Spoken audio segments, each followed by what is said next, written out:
Hi friends, എല്ലാ സുഹൃത്തുക്കൾക്കും നമസ്കാരം. നമ്മൾ കഴിഞ്ഞൊരു വീഡിയോയിൽ നമ്മുടെ വരാൻ പോകുന്ന ഇന്ത്യൻ ബജറ്റിനെ കുറിച്ച് കുറേ സംസാരിച്ചായിരുന്നു. അപ്പോൾ ഈ ഒരു വീഡിയോയ്ക്കകത്തിൽ നമ്മൾ ആ ഒരു സബ്ജക്റ്റ് മാറ്ററിൻ്റെ ചില വരാൻ പോകുന്ന ബജറ്റിനെ കുറിച്ചാണ് പറയാൻ പോകുന്നത്. അതായത് നമ്മളുടെ സാധാരണക്കാരൻ്റെ പെർസ്പെക്റ്റീവിൽ, അല്ലെങ്കിൽ ഒരു സാധാരണക്കാരനെ സംബന്ധിച്ച് ഒരു ബജറ്റ് എങ്ങനെ ഫ്രണ്ട്ലി ആയിരിക്കും അല്ലെങ്കിൽ സൗഹൃദപരമായിരിക്കും എന്നുള്ളതിനെക്കുറിച്ചാണ് ഇന്ത്യയിൽ ചർച്ചാ വിഷയം എന്ന് പറഞ്ഞു കഴിഞ്ഞാൽ. കോർപ്പറേറ്റ്സും അല്ലെങ്കിൽ ഇൻഡസ്ട്രിയലിസ്റ്റ് അല്ലെങ്കിൽ ഇൻഡസ്ട്രീസിൻ്റെ ഒക്കെ അത് ഞാൻ പറഞ്ഞ അവർക്ക് തീർച്ചയായിട്ടും അതിനെ ഇൻഫ്ലുവൻസ് ചെയ്യാനും സ്വാധീനിക്കാനും, അല്ലെങ്കിൽ അവർക്ക് അനുകൂലമായിട്ടുള്ള ടാക്സേഷൻ, ഫിനാൻഷ്യൽ ലോസ് ഒക്കെ ഉണ്ടാക്കിയെടുക്കാനും, അല്ലെങ്കിൽ ഉള്ള നിയമങ്ങളെ അവർക്ക് തീർച്ചയായിട്ടും അവർക്ക് അനുകൂലമായിട്ടൊക്കെ മാറ്റിയെടുക്കാനൊക്കെയുള്ള സ്വാധീനവും ശക്തിയൊക്കെ അവർക്കുള്ളതുകൊണ്ട് നമുക്ക് രാജ്യത്ത് പല ക്ലാസ് ആണല്ലോ. ഇപ്പം ഏറ്റവും പ്രധാനമായിട്ട് റിച്ച് ക്ലാസ്സും നോൺ റിച്ച് ക്ലാസ്സും, എന്ന് വെച്ചാൽ സമ്പന്നരും സമ്പന്നരല്ലാത്ത സാധാരണക്കാരായിട്ടുള്ള നമ്മളെപ്പോലുള്ള ആൾക്കാർ. സമ്പന്നരിൽ തന്നെ ഏറ്റവും പ്രധാനപ്പെട്ട ഒരു വിഭാഗമാണ് വ്യവസായ വർഗം എന്ന് നമ്മൾ ഇക്കണോമിക് എന്താ പറയുന്നത്, വെൽത്ത് ഇൻഡസ്ട്രിയലിസ്റ്റ് അല്ലെങ്കിൽ ബിസിനസ് ക്ലാസ് എന്ന് പറയുന്നത്.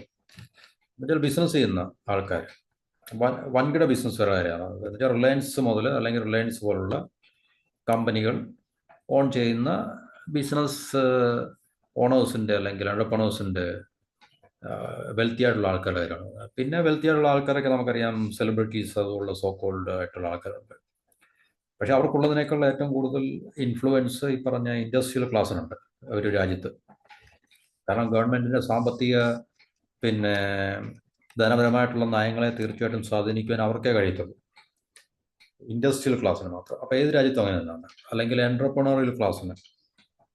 അല്ലാതെ ഇപ്പം സെലിബ്രിറ്റീസ് ധനികരാണെങ്കിൽ തന്നെയും അവർക്ക് ഇതുപോലുള്ള നയങ്ങളെ അവർക്ക് സ്വാധീനിക്കാനുള്ള ശേഷി, അല്ലെങ്കിൽ ഇപ്പോൾ ഒരു കേസോ അല്ലെങ്കിൽ അതുപോലൊക്കെ ഉണ്ടാകുമ്പോൾ അവർക്ക് വേണമെങ്കിൽ അവരുടെ പൈസ കൊടുത്തിട്ട് വേണമെങ്കിൽ ആ കേസിനെയൊക്കെ സ്വാധീനിക്കാമെന്നല്ലാതെ ഒരു രാജ്യത്തിൻ്റെ നയരൂപീകരണത്തിൽ സ്വാധീനം ചെലുത്താൻ സാധിക്കുന്നത് തീർച്ചയായിട്ടും ഇൻഡസ്ട്രിയൽ ക്ലാസ്സിനാണ്, എൻ്റർപ്രണറിയൽ ക്ലാസ്സിനാണ്. അതിന് യാതൊരു സംശയമില്ല. കോർപ്പറേറ്റ് ക്ലാസ്സിനാണ്. അംബാനി മുതൽ അദാനി മുതൽ അങ്ങനെയുള്ള നമ്മൾ കാണുന്ന വലിയ വലിയ കോർപ്പറേറ്റ് ക്ലാസ്സിന്, അല്ലെങ്കിൽ ആ ഒരു ഗ്രൂപ്പിനാണ് തീർച്ചയായിട്ടും ഇന്ത്യയുടെ എന്നല്ല ഏത് രാജ്യത്തും അവരുടെ ഗവൺമെൻറ്റിൻ്റെ ഇക്കണോമിക് പോളിസീസിനെയും ഫിനാൻഷ്യൽ പോളിസീസിനെയും ടാക്സേഷൻ പോളിസീസിനെയും ഒക്കെ തന്നെ സ്വാധീനിക്കാനും, അല്ലെങ്കിൽ ആ ഒരു തലത്തിലുള്ള നയങ്ങളും നിയമങ്ങളും ഒക്കെ അവർക്ക് അനുകൂലമാക്കി മാറ്റുവാൻ സാധിക്കുന്നത് ആ ഒരു ക്ലാസ്സിന് മാത്രമാണ്. അപ്പോൾ അവരെ സംബന്ധിച്ച് ബജറ്റ് കാരണം ഞാൻ നേരത്തെ തന്നെ പറഞ്ഞു, കാരണം ബജറ്റ് പ്രിപ്പറേഷൻ എന്ന് പറയുമ്പോൾ രാജ്യത്തിൻ്റെ, പ്രത്യേകിച്ച് ഇന്ത്യൻ പെർസ്പെക്റ്റീവിലായാലും ശരി, ഏത് രാജ്യത്തിൻ്റെ കാര്യത്തിലായാലും ശരി, ബജറ്റ് പ്രിപ്പറേഷൻ അല്ലെങ്കിൽ ഇക്കണോമിക് പോളിസീസിൻ്റെ, കാരണം ഇക്കണോമിക് പോളിസിയുടെ ഒരു ഡിക്ലറേഷൻ ആണല്ലോ നമ്മുടെ ബജറ്റ് എന്ന് പറയുന്നത്. ഇപ്പം ഇന്ത്യയിലെ ഏറ്റവും പവർഫുൾ ആയിട്ടുള്ള industrial bodies, confederation of Indian industry CII, പിന്നെ പലതരത്തിലുള്ള ചേംബേഴ്സ് ഓഫ് കോമേഴ്സ് കാണും, പിന്നെ ഫിക്കി നമ്മൾ പറയും, federation of Indian chambers of commerce ആണെന്ന് തോന്നുന്നു, FICCI, federation of Indian FICCI, അങ്ങനെയുണ്ട്. അപ്പോൾ ഇതൊക്കെ പവർഫുൾ ബോഡീസാണ് ഇൻഡസ്ട്രിയൽ ക്ലാസിൻ്റെ. അപ്പോൾ തീർച്ചയായിട്ടും എല്ലാ വർഷവും ഏത് ഭരണകൂടം, ഏത് രാഷ്ട്രീയ പാർട്ടി ഭരണത്തിലായിരുന്നാലും ശരി, ഈ പറഞ്ഞ ഇൻഡസ്ട്രിയൽ ക്ലാസിൻ്റെ ഈ പവർഫുൾ ബോഡീസുമായിട്ട് അവർ ബജറ്റിന് മുമ്പേ അല്ലെങ്കിൽ നേരത്തെ തന്നെ ചർച്ചകൾ നടത്തുകയും, അതുപോലെ തന്നെ ഓരോ സെക്ടറിലുള്ള, ഉദാഹരണത്തിന് IT സെക്ടറിലുള്ള, IT സെക്ടറിൽ നമുക്കറിയാം, IT സെക്ടറിൽ ഇൻഫോസിസ്, വിപ്രോ, ടാറ്റ, TCS ഇതുപോലുള്ള കമ്പനികളുടെ മുൻനിരയിലുള്ള കമ്പനികൾ ഉണ്ട്. അപ്പം അവരുടെ ഒരു ഗ്രൂപ്പിങ്സ് കാണും തീർച്ചയായിട്ടും ആ ഒരു സെക്ടറിനെ റെപ്രസെൻ്റ് ചെയ്യുന്ന. അല്ലെങ്കിൽ ഓട്ടോമൊബൈൽ സെക്ടർ, സിമെൻറ്റ് സെക്ടർ, അങ്ങനെ നമ്മൾ ഏത് സെക്ടർ എടുത്ത് നോക്കിക്കഴിഞ്ഞാലും, സ്റ്റീൽ മാനുഫാക്ചറിംഗ് ആയിട്ട് ബന്ധപ്പെട്ട സെക്ടർ എടുത്ത് നോക്കിക്കഴിഞ്ഞാൽ, അപ്പം ഇതെല്ലാം പ്രൈവറ്റ് മേഖലയുടെ കാര്യമാണ് ഞാൻ പറയുന്നത്, സ്വകാര്യ മേഖലയുടെ കാര്യമാണ് പറയുന്നത്. പബ്ലിക് സെക്ടർ യൂണിറ്റ്സിൻ്റെ കാര്യമല്ല പറയുന്നത്. പബ്ലിക് സെക്ടർ യൂണിറ്റ്സിന് നമുക്കറിയാം പോളിസീസ് എക്സ്ക്ലൂസീവ്ലി ഗവൺമെൻറ്റിൻ്റെ പോളിസീസാണ്. അതിനകത്തിൽ അവരെ ഇപ്പം പബ്ലിക് സെക്ടർ യൂണിറ്റിലുള്ള ബാങ്കുകളുണ്ട്, ഇപ്പോൾ SBI പോലുള്ള ബാങ്കുകൾ.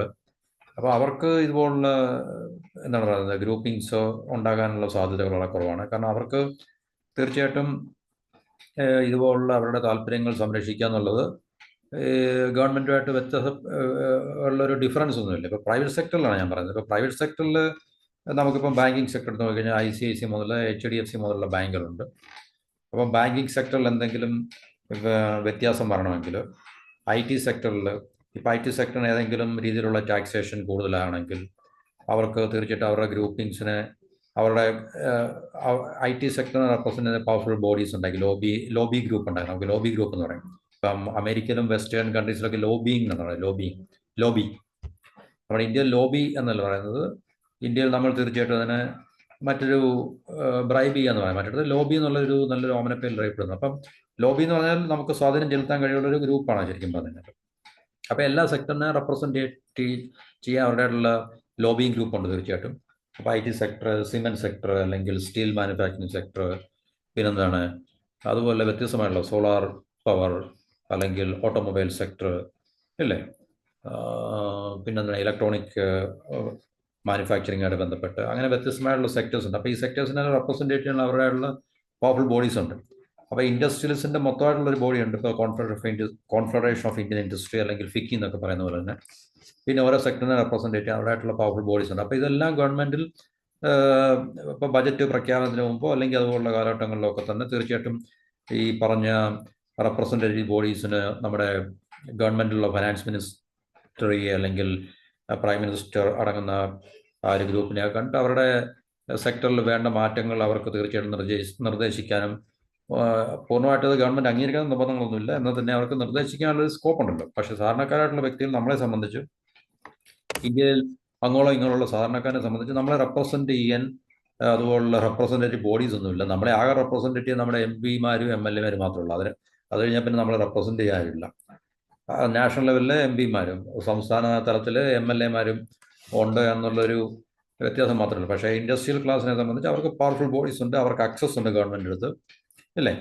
അപ്പോൾ അങ്ങനെയുള്ള വലിയ വ്യത്യാസമുണ്ട്. അപ്പം നമ്മൾ സംസാരിക്കുന്നത് സാധാരണക്കാരൻ്റെ പോയിന്റ് ഓഫ് വ്യൂയിലാണ്, സാധാരണക്കാരൻ്റെ പെർസ്പെക്റ്റീവിലാണ്.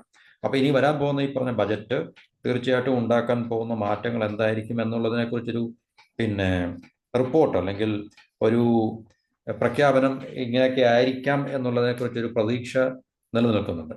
അപ്പോൾ നമ്മൾ അതിനെക്കുറിച്ചാണ് ഇവിടെ സംസാരിക്കുന്നത്. ഇപ്പോൾ സർക്കാരിന് ഒത്തിരി നാളായിട്ട് ഇപ്പം നമുക്കറിയാം, നമ്മുടെ ഇന്ത്യയിലെ ഏറ്റവും കൂടുതൽ നമ്മൾ പത്രമാധ്യമങ്ങളൊക്കെ കാണുകയാണെങ്കിൽ സുബ്രഹ്മണ്യം സ്വാമി എന്ന് പറയുന്ന വ്യക്തി പലയിടത്തും പുള്ളിയുടെ ഇൻ്റർവ്യൂവിലും അല്ലെങ്കിൽ അതുപോലുള്ള ചാനൽ ചർച്ചകളിലൊക്കെ തന്നെ, യൂട്യൂബ് ചാനലുകളിലൊക്കെ തന്നെ അദ്ദേഹം ചർച്ച ചെയ്യുന്ന പറഞ്ഞാൽ പുള്ളി പറയുന്നത്, എന്നെ ഫിനാൻസ് മിനിസ്റ്റർ ആക്കി കഴിഞ്ഞാൽ ഇവിടെ ഇൻകം ടാക്സ് ഞാൻ ടോട്ടലി അബോളിഷ് ചെയ്യും എന്നാണ് പുള്ളി പറഞ്ഞിരിക്കുന്നത്. ഇൻകം ടാക്സിൻ്റെ ആണ് പറയുന്നത്, ഇൻഡയറക്റ്റ് ടാക്സ് അല്ല, ഇൻകം ടാക്സിൻ്റെ.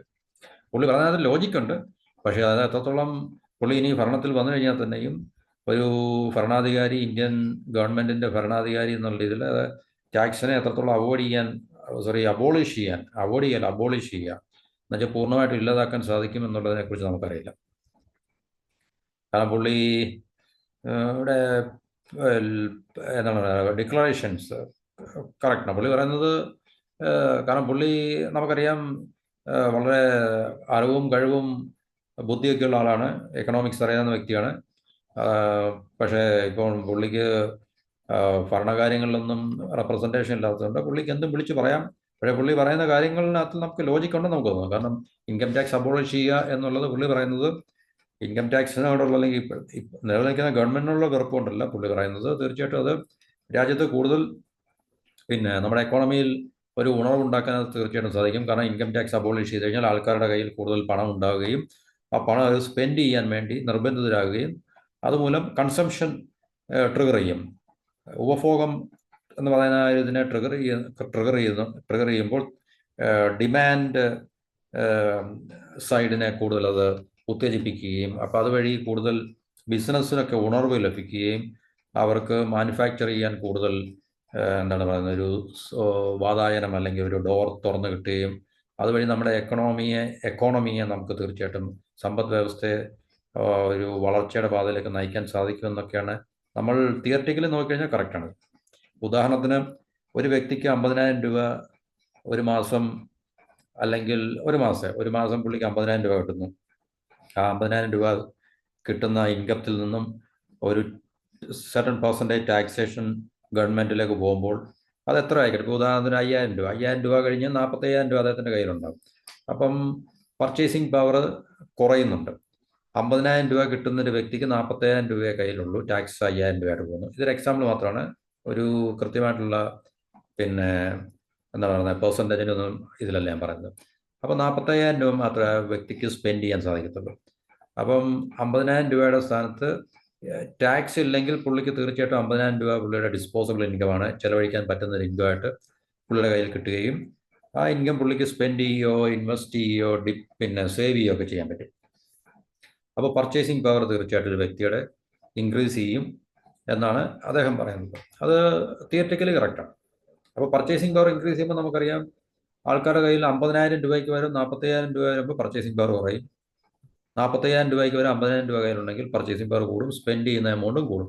അപ്പോൾ എക്കോണമിയിലേക്ക് പണം ഒഴുകിയെത്തുന്നു. കൺസംഷൻ എന്ന് പറയുന്ന അതിൻ്റെ ഒരു ട്രിഗർ ചെയ്യും. അപ്പം ആൾക്കാർ കൂടുതൽ കൺസ്യൂം ചെയ്യാനും സ്പെൻഡ് ചെയ്യാനും തുടങ്ങുമ്പോൾ അത് ബിസിനസ് സെക്ടറിന് ഒരു പുത്തൻ ഉണർവ് അല്ലെങ്കിൽ ഒരു പുതിയ ഉന്മേഷം നൽകുന്നു എന്നാണ് അദ്ദേഹം പറയുന്നത്. തിയററ്റിക്കലി കറക്റ്റാണ്.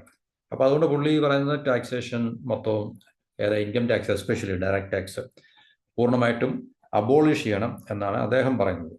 അപ്പോൾ ഇവിടെ നമുക്ക് ചർച്ച ചെയ്യാനുള്ള അതിനെക്കുറിച്ചല്ല.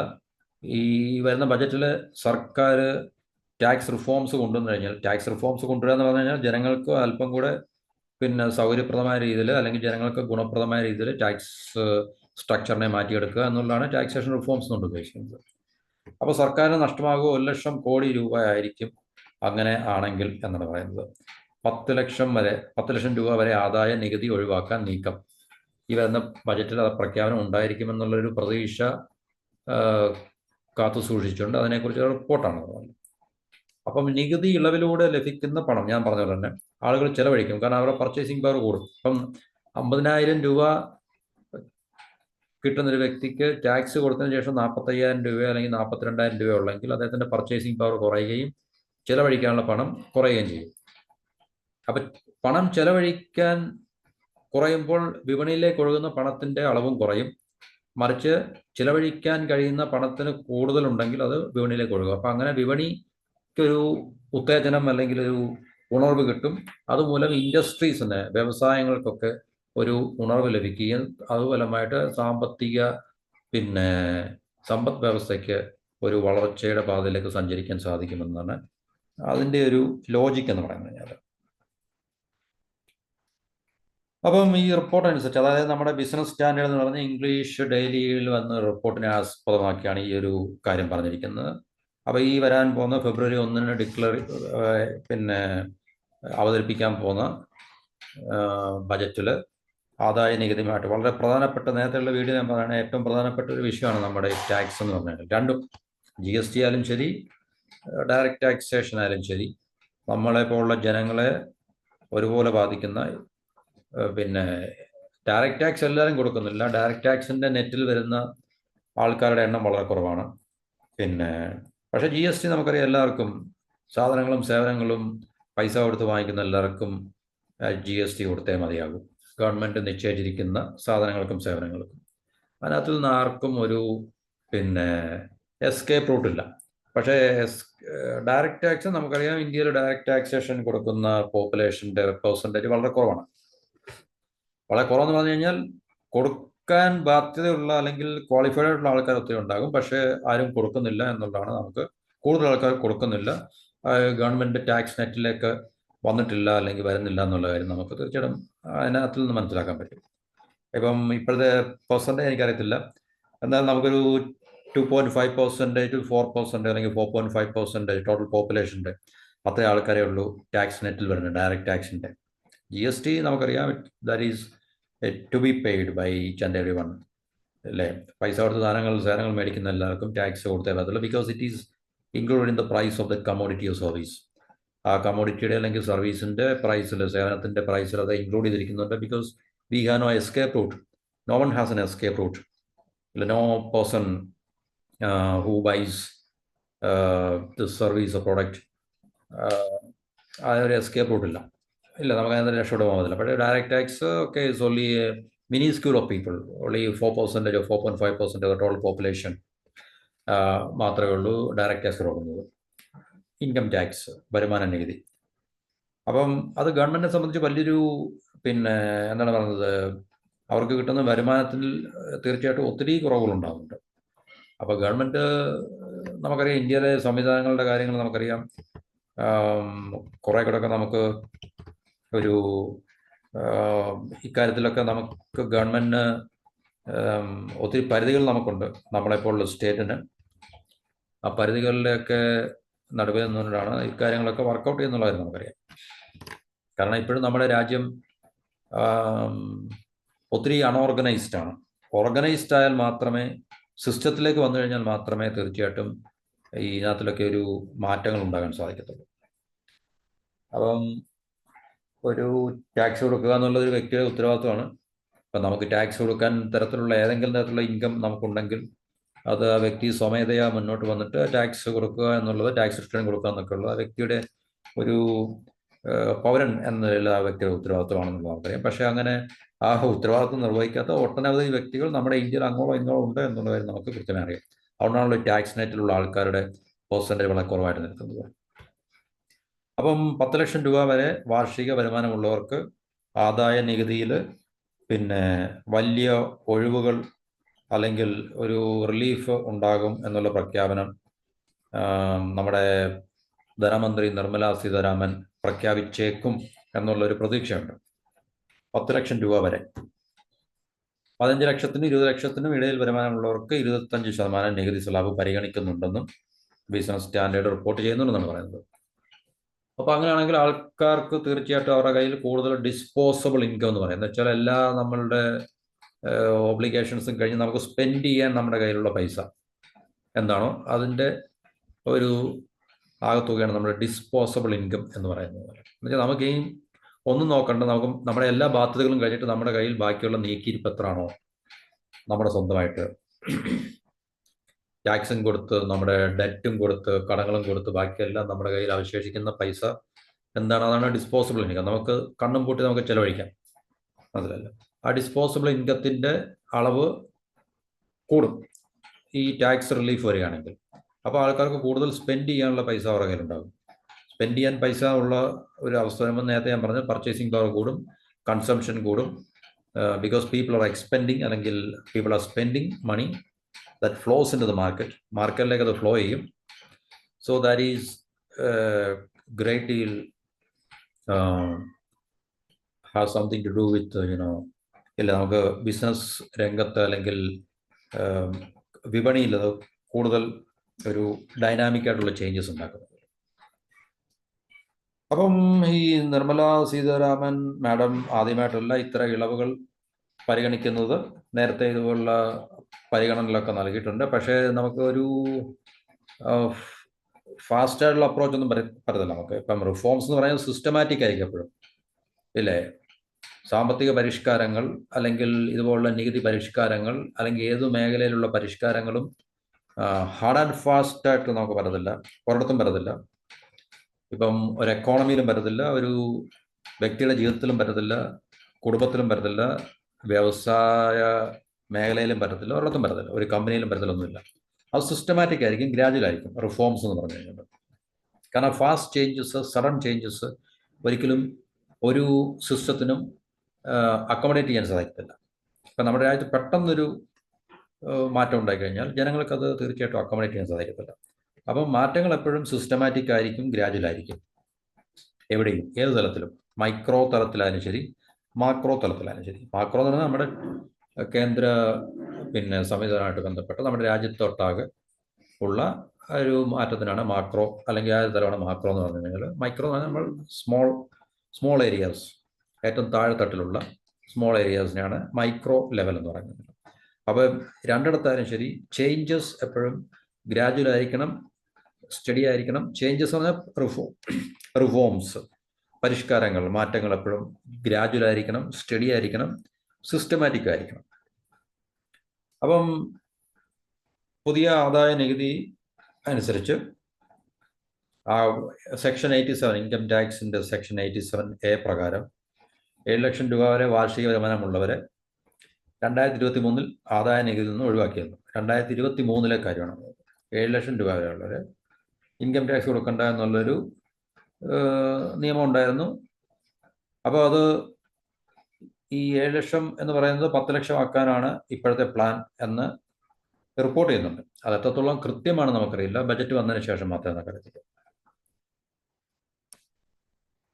7.75 ലക്ഷം വരെ രൂപയുള്ള വാർഷിക വരുമാനമുള്ളവർക്ക് ഇപ്പോൾ ടാക്സ് കൊടുക്കേണ്ട, ആദായ നികുതി അടയ്ക്കേണ്ട ആവശ്യമില്ല. ഇതിനകത്തിൽ 75,000 രൂപയുടെ സ്റ്റാൻഡേർഡ് ഡിഡക്ഷൻ ഉണ്ട്. പക്ഷേ 15 മുതൽ 20 ലക്ഷം വരെ വാർഷിക വരുമാനമുള്ളവർക്ക് 30% വരെയാണ് നികുതി അടയ്ക്കേണ്ടത്. അപ്പം 30% 25% ആക്കി കുറയ്ക്കും എന്നുള്ള ഒരു പ്രതീക്ഷയുണ്ട്. അപ്പം 30-ൽ നിന്ന് 25 വരുമ്പോൾ നമുക്കറിയാം തീർച്ചയായിട്ടും ടാക്സ് കൊടുക്കുന്ന ആ പരിധിയിലുള്ള ആൾക്കാർക്ക് അത് റിലീഫ് കിട്ടും. അത്രയും പൈസ അവരുടെ കയ്യിൽ കിട്ടും. അപ്പം ഇത് ന്യായീകരിക്കാനാകുന്നല്ലെന്നാണ് സാമ്പത്തിക വിദഗ്ധർ പറയുന്നത്. അത് ഈ 30% ടാക്സ്. കാരണം ഏതൊരു വശത്തിനും നമ്മൾ പറഞ്ഞതല്ലേ, ഒരു ഒരു ഏതിനും അതിനെ അനുകൂലിക്കുന്നവരും പ്രതികൂലിക്കുന്നവരും ഉണ്ടാകും. തീർച്ചയായിട്ടും അവർക്ക് അവരുടെയുള്ള ജസ്റ്റിഫിക്കേഷൻസ് ഉണ്ടാകും. അപ്പൊ ഈ പറഞ്ഞ 30% ടാക്സ് ഇപ്പോൾ കൊണ്ടുകൊണ്ടിരിക്കുന്നത് അത് ന്യായീകരിക്കാൻ പറ്റുന്നതല്ല എന്നാണ് സാമ്പത്തിക ഇക്കണോമിസ്റ്റ് അല്ലെങ്കിൽ എക്കണോമിക് എക്സ്പേർട്സ് ഒക്കെ പറയുന്നത്.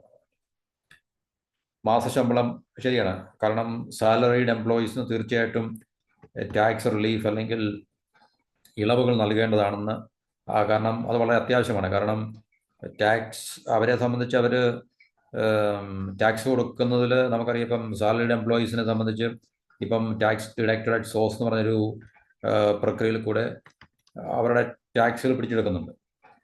അപ്പോൾ തീർച്ചയായിട്ടും അവർക്ക് ടാക്സ് കൊടുത്തേ മതിയാകത്തുള്ളൂ. അപ്പം രാജ്യത്ത് മറ്റു പല ആൾക്കാരും ടാക്സ് കൊടുക്കാതിരിക്കുമ്പോൾ, അറിഞ്ഞുകൊണ്ടും അറിയാതെയൊക്കെ ടാക്സ് കൊടുക്കാതിരിക്കുമ്പോൾ ഈ സാലറിഡ് എംപ്ലോയീസ് തീർച്ചയായിട്ടും അവർക്ക് TDS എന്ന് പറയുന്ന പ്രക്രിയയിൽ കൂടെ അവരുടെ ടാക്സ് ചാർജ് ചെയ്യുന്നതുകൊണ്ട് അവരെ സംബന്ധിച്ച് ടാക്സിൽ ഇളവുകൾ കിട്ടുക അല്ലെങ്കിൽ അവർക്ക് കൊടുക്കുക എന്നുള്ളത് ന്യായീകരിക്കത്തക്ക ഒരു കാര്യമാണ് എന്നാണ് പൊതുവെയുള്ള അഭിപ്രായം എന്ന് പറഞ്ഞത്.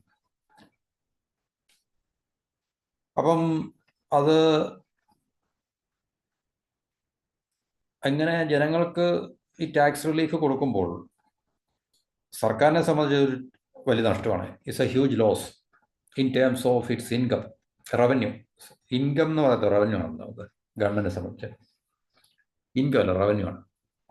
ഈ 50,000 കോടി മുതൽ 1 ലക്ഷം കോടി രൂപ വരെ ഗവൺമെന്റിന് നഷ്ടമുണ്ടാകും. കാരണം ടാക്സ് കുറയ്ക്കുമ്പോൾ തീർച്ചയായിട്ടും ഗവൺമെന്റിലേക്ക് വരുന്ന ടാക്സിന്റെ അളവ് കുറയുള്ളൂ. അപ്പോൾ തീർച്ചയായിട്ടും ഗവൺമെന്റ് ഉണ്ടായിക്കൊണ്ടിരിക്കുന്ന ടാക്സ് റവന്യൂവിൽ ഇടിവ് സംഭവിക്കുകയും ഗവൺമെന്റിന്റെ മൊത്ത വരുമാനത്തിൽ അല്ലെങ്കിൽ മൊത്ത റവന്യൂവിൽ അത് കുറവ് സംഭവിക്കുകയും ചെയ്യും. പക്ഷേ അതിനൊരു ഫ്ലിപ്പ് സൈഡ് ഉണ്ട്, ഒരു മറു സൈഡ് ഉണ്ട്. നമുക്ക് ഏതൊരു കാര്യത്തിനും 2 വശങ്ങളുണ്ട്. ഒരു പോസിറ്റീവ് ഉണ്ട്, നെഗറ്റീവ് ഉണ്ട്. നെഗറ്റീവ് ഉണ്ടെങ്കിൽ തന്നെ അതിന് ചിലപ്പോൾ അതിന് പല ഓപ്പർച്യൂണിറ്റീസ് ഒളിഞ്ഞിരിക്കുന്നതുകൊണ്ട് ആ ഓപ്പർച്യൂണിറ്റീസിനെ എത്രത്തോളം നമ്മളത് യൂട്ടിലൈസ് ചെയ്യുന്നു എന്നുള്ളത്, അല്ലെങ്കിൽ ആ ഓപ്പർച്യൂണിറ്റീസ് എത്രത്തോളം വർക്കൗട്ട് ആവുന്നുള്ളതിനെ ആശ്രയിച്ചിരിക്കുന്നത്. അപ്പം ഇങ്ങനെ ടാക്സ് കുറയ്ക്കുന്നത് കൊണ്ട് സംഭവിക്കാൻ പറ്റുന്ന ജനങ്ങളുടെ ഉപഭോഗം വർദ്ധിക്കും. ഉപഭോഗം വർദ്ധിക്കാന്ന് പറഞ്ഞാൽ അവർ സ്പെൻഡ് ചെയ്യും കൂടുതൽ, പ്രത്യേകിച്ച് അർബൻ ഏരിയാസിൽ കൺസംഷനിൽ. കാരണം കൂടുതൽ ടാക്സ് കൊടുക്കാൻ അത് കൂടുതൽ ടാക്സ് പേയേഴ്സ് അല്ലെങ്കിൽ സാലറീഡ് എംപ്ലോയീസ് കൂടുതലും അർബൻ ഏരിയാസിലാണെന്നുള്ളൊരു നിഗമനമുണ്ട്. അപ്പം അർബൻ കൺസംഷൻ, നാഗരിക ഉപഭോഗം ഇതിലൂടെ വർദ്ധിക്കും എന്നുള്ളൊരു വിലയിരുത്തലുണ്ട്. അത് തീർച്ചയായിട്ടും ഉണ്ടാകും. കാരണം ജനങ്ങളെ കൂടുതൽ പൈസ വരുമ്പോൾ, നേരത്തെ ഉള്ളതിനേക്കാൾ കൂടുതൽ പൈസ വരുമ്പോൾ അവർക്ക് കൂടുതൽ സ്പെൻഡ് ചെയ്യാനുള്ള ടെൻഡൻസി ഉണ്ടാകും. അപ്പം തീർച്ചയായിട്ടും അത് കൺസംഷനെ ബാധിക്കും. കൺസംഷനെ ബാധിക്കാന്ന് പറഞ്ഞാൽ ബിസിനസ്സിനെ ബാധിക്കും പോസിറ്റീവായിട്ട്. അപ്പം ഈ നികുതി ഇനത്തിൽ അവർക്ക് ലാഭിക്കാൻ പറ്റുന്ന പണം വിപണിയിലേക്ക് എത്തും എന്നുള്ളൊരു പ്രതീക്ഷയുണ്ട്. ആ പ്രതീക്ഷയല്ലാതെ അങ്ങനെയാണത് ഉണ്ടാകും. പക്ഷെ ഇത് ഉണ്ടായാലേ പറ്റത്തുള്ളൂ. അപ്പൊ ഇത് ജനങ്ങളിൽ ശരിക്കും പറഞ്ഞാൽ ഇന്ത്യയിൽ പ്രൈസ് റൈസ് അല്ലെങ്കിൽ ഇൻഫ്ലേഷന്റെ ഒരു സ്ട്രോങ് ഗ്രിപ്പിലാണ്. അപ്പോൾ ഈ പണപ്പെരുപ്പത്തിൻ്റെ ബുദ്ധിമുട്ടുകളിൽ നിന്നും ജനങ്ങൾക്ക് ഇതൊരു നേരിയ ആശ്വാസം ഉണ്ടാക്കാൻ സാധിക്കും. കാരണം കൂടുതൽ ടാക്സും ഇൻഫ്ലേഷനും കൂടെ ആകുമ്പോൾ ജനങ്ങളുടെ പർച്ചേസിങ് പവറിനെ അത് വളരെ കാര്യമായി ബാധിക്കും. അപ്പോൾ ഇതിനകത്തിൽ ഏതെങ്കിലും ഒരു മേഖലയിൽ അല്ലെങ്കിൽ ഏതെങ്കിലും ഒരു തലത്തിൽ ജനങ്ങൾക്കൊരു ആശ്വാസം ലഭിക്കുകയാണെങ്കിൽ തീർച്ചയായിട്ടും അത് വളരെ ഒരു പ്രതീക്ഷ നൽകുന്ന കാര്യമാണ്. അപ്പം നിർമ്മലാ സീതാരാമൻ എന്ന് പറയുന്നത് നമ്മളുടെ ധനമന്ത്രിയുടെ സാമ്പത്തിക അല്ലെങ്കിൽ ഈ പറഞ്ഞ നികുതി സംബന്ധമായിട്ടുള്ള നയങ്ങൾക്കെതിരെ വളരെയധികം പ്രതിഷേധങ്ങൾ നിലനിൽക്കുന്നുണ്ട്. കാര്യം ശരിയാണ്, അവർ കുറേ കാര്യങ്ങളൊക്കെ ചെയ്യുന്നുണ്ടായിരിക്കാം. പക്ഷേ എന്നാലും അത് പൂർണ്ണമായിട്ടും അല്ലെങ്കിൽ ഒരു ഫുൾ ഫ്ലഡ്ജ് ആയിട്ടുള്ളൊരു സപ്പോർട്ട് കിട്ടത്തക്ക രീതിയിലുള്ള, കാരണം നമുക്കറിയാം ഗവൺമെൻറ്റിന് ഒത്തിരി പരിമിതികളുണ്ട്. നമ്മുടെ ഇന്ത്യ പോലുള്ളൊരു രാജ്യത്തിൻ്റെ കേന്ദ്ര തലത്തിലോ അല്ലെങ്കിൽ വ്യത്യസ്തമായിട്ടുള്ള സംസ്ഥാന തലങ്ങളിലോ ഒക്കെ ഗവൺമെൻറ്റുകൾക്ക് ഒത്തിരി പരിമിതികളുണ്ട്, ഇല്ലെന്ന് പറയുന്നില്ല. കാരണം പലതരത്തിലുള്ള വികസന പ്രവർത്തനങ്ങൾ നടത്തുന്നതിന് വിഘാതമായി നിൽക്കുന്നത് ഗവൺമെൻറ്റിന് ഈ കിട്ടുന്ന വരുമാനം, റവന്യൂസിൽ ഉണ്ടാകുന്ന ഇടിവുകളാണ്.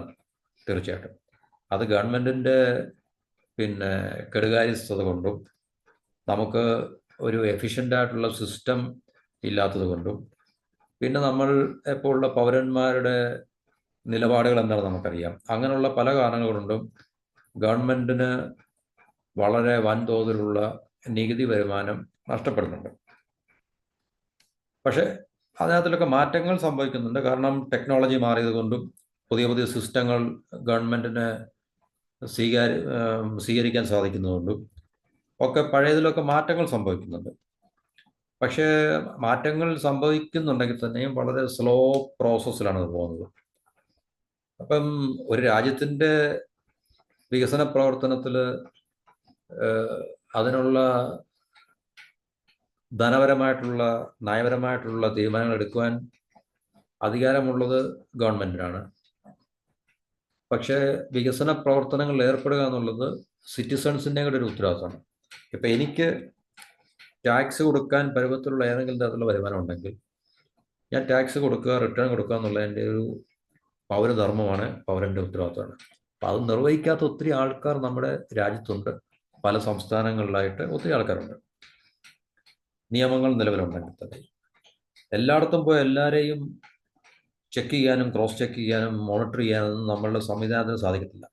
അവർ ട്രയൽ ആൻഡ് എറർ ബേസിസിൽ അവിടെ ഇവിടെ ആൾക്കാരെയൊക്കെ ഏതെങ്കിലും ടാക്സ് റൈഡിൽ കൂടെ ഒക്കെ അവർ ഗവൺമെൻറ് പിടിക്കുന്നല്ലാതെ അപ്പോഴും ഒത്തിരി ആൾക്കാർ ഈ പറഞ്ഞ ടാക്സേഷൻ നെറ്റിൻ്റെ അല്ലെങ്കിൽ സിസ്റ്റത്തിൻ്റെ പുറത്താണ്. അപ്പം വ്യക്തികൾ, പൗരന്മാർ സ്വമേധയാ അവർ സ്വന്തം തീരുമാനപ്രകാരം രാജ്യത്തിനോടുള്ള, ഗവൺമെൻറ്റിനോടുള്ള, നമ്മുടെ രാജ്യത്തിനോടുള്ളൊരു ഡ്യൂട്ടി എന്ന നിലയിൽ അവർ മുന്നോട്ട് വന്നിട്ട് അവരുടെ അവരുടെ ഇൻകം ഡിക്ലെയർ ചെയ്യുകയും ടാക്സ് കൊടുക്കേണ്ട ഒരു തലത്തിലാണെങ്കിൽ ടാക്സ് കൊടുക്കുകയും ചെയ്തു കഴിഞ്ഞാൽ ഒട്ടനവധി പ്രശ്നങ്ങൾ നമുക്ക് ഈ പറഞ്ഞ ഗവൺമെൻറ് ഭാഗത്തു നിന്നും ഉണ്ടാകുന്ന ഒട്ടനവധി പ്രശ്നങ്ങളെ പരിഹരിക്കാൻ സാധിക്കും. കാരണം ഇത് ഗവൺമെൻറ്റിൻ്റെ രാജ്യമല്ലല്ലോ, നമ്മുടെ പൗരന്മാരുടെ രാജ്യമാണല്ലോ. അപ്പോൾ ഇതുപോലുള്ള കാര്യങ്ങളിൽ ശ്രദ്ധ ചെലുത്തുകയും തീരുമാനങ്ങൾ എടുക്കുകയും ചെയ്യുക എന്നുള്ളത് പൗരന്മാരുടെ ധർമ്മമാണ്, പൗരന്മാരുടെ ഉത്തരവാദിത്തമാണ്. അപ്പോൾ ഗവൺമെൻറ്റിൻ്റെ ഭാഗത്തു നിന്ന് അവർ നിയമങ്ങളുണ്ടാകും തീർച്ചയായിട്ടും. അപ്പോൾ ആ നിയമങ്ങൾ എല്ലാവരുടെയും മുകളിൽ ഒരുപോലെ അവർക്ക് മോണിറ്റർ ചെയ്യാനും സർവലൻസ് ഉണ്ടാക്കാനും സാധിക്കത്തില്ല. കാരണം നമ്മുടെ രാജ്യത്തിന് അത്രയ്ക്കുള്ള ഈ എന്താണ് പറയുന്നത്, സൊഫിസ്റ്റിക്കേഷനോ അല്ലെങ്കിൽ ആധികാരികമായിട്ടുള്ള ടെക്നോളജിയുടെ ഉപയോഗമൊന്നും എല്ലാ പൗരന്മാരുടെ മുകളിൽ ഇമ്പോസ് ചെയ്യാനും ഇംപ്ലിമെൻറ്റ് ചെയ്യാനും നമ്മുടെ സർക്കാരിന് ഒരിടത്തും സാധിച്ചിട്ടില്ല. അപ്പോൾ അവരുടെ ഭാഗത്തു നിന്നുള്ള കെടുകാര്യസ്ഥതയും ഇനഫിഷ്യൻസിയൊക്കെ ഉണ്ട്, ഒന്ന്. രണ്ട്, പൗരന്മാരുടെ ഭാഗത്തു നിന്നുള്ള അനാവസ്ഥകളും കൂടെ കൂടിച്ചേരുമ്പോൾ നമുക്ക് ഈ ഒരു മേഖലയിൽ ഗവൺമെൻറ് നേരിടുന്ന വലിയൊരു പ്രശ്നമുണ്ട്. അപ്പം അതുകൊണ്ടാണ് ഗവൺമെൻറ് എപ്പോഴും ഇന്ത്യയിൽ ഇതുപോലുള്ള ടാക്സ് റെജീം അല്ലെങ്കിൽ ടാക്സേഷൻ സ്ട്രക്ചേഴ്സ് അല്ലെങ്കിൽ ടാക്സ് ഇപ്പോഴും വളരെ കടുത്ത നിയന്ത്രണത്തിലും അല്ലെങ്കിൽ വളരെ ഉയർന്ന പരിധിയിലും ഇപ്പോഴും നിലനിർത്തിക്കൊണ്ട് പോകുന്നതിൻ്റെ ഒരു കാരണം ഇതാണ് പ്രത്യേകിച്ച്. അതേസമയം എല്ലാവരും ഇല്ലെങ്കിൽ തന്നെയും നല്ലൊരു വിഭാഗം ജനങ്ങളും വളരെ റെസ്പോൺസിബിൾ ആയിട്ടുള്ളൊരു സിറ്റിസൺ എന്നുള്ള രീതിയിൽ പെരുമാറുന്ന ഒരു രാജ്യം, ഒരു സംവിധാനം, ഒരു സമൂഹമാണെങ്കിൽ ഗവൺമെൻറ് ഇത്രയും ഹാർഷായിട്ടുള്ള തീരുമാനങ്ങൾ എടുക്കുകയോ അല്ലെങ്കിൽ ഈ ടാക്സ് ഇത്രയും കടുപ്പിക്കേണ്ടത് ആവശ്യമില്ല എന്നുള്ളത്. അപ്പോൾ ഇത് ജനങ്ങളുടെയും കൂടെ അല്ലെങ്കിൽ പൗരന്മാരുടെയും കൂടെ ഉത്തരവാദിത്വമാണ് ഇതുപോലുള്ള കാര്യങ്ങളിൽ ശരിയായിട്ടുള്ള ഒരു സമീപനം കൈക്കൊള്ളുക എന്നുള്ളത്. എന്നാൽ മാത്രമേ നമ്മുടെ രാജ്യത്തിൻ്റെ വികസനത്തിന് നമുക്ക് തീർച്ചയായിട്ടും, കാരണം ഗവൺമെൻറ്റിന് മാത്രം ഉത്തരവാദിത്തമല്ല, ഏത് ഗവൺമെൻറ് ആയാലും, ഇപ്പോൾ നിലനിൽക്കുന്ന മോഡി ഗവൺമെൻറ് ആയാലും ശരി, ഇതിനു മുമ്പുള്ള കോൺഗ്രസിൻ്റെ ആയാലും ശരി, ഇനി വരാൻ പോകുന്ന ഗവൺമെൻറ്റുകളായാലും ശരി, അവരുടെ മാത്രം ഉത്തരവാദിത്തമല്ല നമ്മുടെ രാജ്യത്തിൻ്റെ വികസനം എന്ന് പറയുന്നത്. അത് നാം ഉൾപ്പെടുന്ന എല്ലാവരുടെയും, ഈച്ച് ആൻഡ് എവരി വൺ. അപ്പം അതുകൊണ്ട് ടാക്സ് കൊടുക്കാൻ ബാധ്യതയുള്ള, കാരണം ബാധ്യതയുള്ള ഒത്തിരി ആൾക്കാർ പുറത്തുണ്ടെന്ന് നമുക്കറിയാം. നമ്മുടെ നാട്ടിൽ തന്നെ പരിശോധിച്ചു കഴിഞ്ഞാൽ നമുക്കറിയാം പല ആൾക്കാരും ഏർപ്പെടുന്ന അധികം അവർ നല്ല വരുമാനം ഉണ്ടാക്കുന്ന ആൾക്കാരാണ്, പല ബിസിനസ്സുകളൊക്കെ ചെയ്ത്. അതൊക്കെ ഓർഗനൈസ്ഡ് അല്ലാത്ത സെക്ടറിൽ നിന്ന് പുറത്താണ് പലതും. അപ്പോൾ അവരൊക്കെ തീർച്ചയായിട്ടും ടാക്സ് കൊടുക്കാൻ ബാധ്യതയുള്ളതാണ്, ക്വാളിഫൈഡ് ആണ്.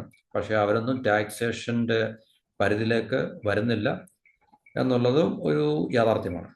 അപ്പം അത് പൗരന്മാരുടെ ഭാഗത്തുനിന്നും ജനങ്ങളുടെ ഭാഗത്തുനിന്ന്, ജനങ്ങൾ എന്ന് പറഞ്ഞാൽ ഇതുപോലെ വരുമാനങ്ങൾ ഉണ്ടാക്കുന്ന ആൾക്കാരുടെ ഭാഗത്തുനിന്നും അവർ സ്വമേധയാ മുന്നോട്ട് വരികയും ഈ ടാക്സ് റിട്ടേൺ അല്ലെങ്കിൽ അവരുടെ ഇൻകം ഡിക്ലെയർ ചെയ്യുകയും ടാക്സ് റിട്ടേൺ ഫയൽ ചെയ്യുകയും ടാക്സ് കൊടുക്കാണ്ട് ടാക്സ് കൊടുക്കുക എന്നുള്ളത് ജനങ്ങളുടെയും പൗരന്മാരുടെയും ഉത്തരവാദിത്വമാണ്. അങ്ങനെയാണെങ്കിൽ മാത്രമേ നമുക്ക് നമ്മുടെ രാജ്യത്തിൻ്റെ വികസനത്തെ മുന്നോട്ട് നമുക്ക് നയിക്കുവാനും, അല്ലെങ്കിൽ നമ്മളൊരു മോഡേൺ ആയിട്ടുള്ളൊരു രാജ്യം എന്നൊരു തലത്തിലേക്ക് നമുക്ക് പോകാൻ സാധിക്കത്തുള്ളൂ.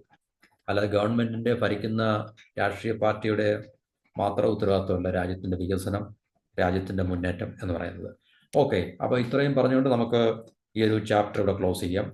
അപ്പം വരുന്ന ബജറ്റിൽ ഞാൻ നേരത്തെ പറഞ്ഞ വീഡിയോയിൽ പറഞ്ഞതുപോലെ തന്നെ നമുക്ക് കാത്തിരിക്കാം എന്തൊക്കെ പരിഷ്കാരങ്ങളായിരിക്കും, അല്ലെങ്കിൽ എന്തൊക്കെ പ്രഖ്യാപനങ്ങളായിരിക്കും, എന്തൊക്കെ മാറ്റങ്ങളായിരിക്കും എന്നുള്ളത് നമുക്ക് കാത്തിരുന്ന് നമുക്ക് കാണാം. അപ്പോൾ തീർച്ചയായിട്ടും ഗവൺമെൻറ്റിൻ്റെ ഭാഗത്തു നിന്ന് വളരെ പോസിറ്റീവായിട്ടുള്ള ചില എന്താണ് പറയുന്നത് പ്രഖ്യാപനങ്ങൾ ഉണ്ടാകട്ടെ. സാധാരണക്കാരായിട്ടുള്ള നമ്മളുടെ ജീവിതത്തെ അല്പം കൂടെ നമുക്ക് ലളിതവൽക്കരിക്കാൻ സാധിക്കുന്ന രീതിയിലുള്ള നയപരിപാടികൾ സർക്കാരിൻ്റെ ഭാഗത്തു നിന്നുണ്ടാകട്ടെ എന്ന് പ്രതീക്ഷിച്ചുകൊണ്ട് നമുക്ക് ഈ ടോപ്പിക്ക് ഇവിടെ സ്റ്റോപ്പ് ചെയ്യാം. പിന്നെ വീഡിയോ എല്ലാവരും കാണുക, സപ്പോർട്ട് ചെയ്യുക, ചാനൽ സബ്സ്ക്രൈബ് ചെയ്യുക, സപ്പോർട്ട് ചെയ്യുക. ഇനിയും ഇതുപോലുള്ള ടോപ്പിക്കുകളുമായി നമുക്ക് അടുത്ത വീഡിയോകളിൽ കാണാം. എല്ലാവർക്കും നന്ദി, നമസ്കാരം. Have A nice day.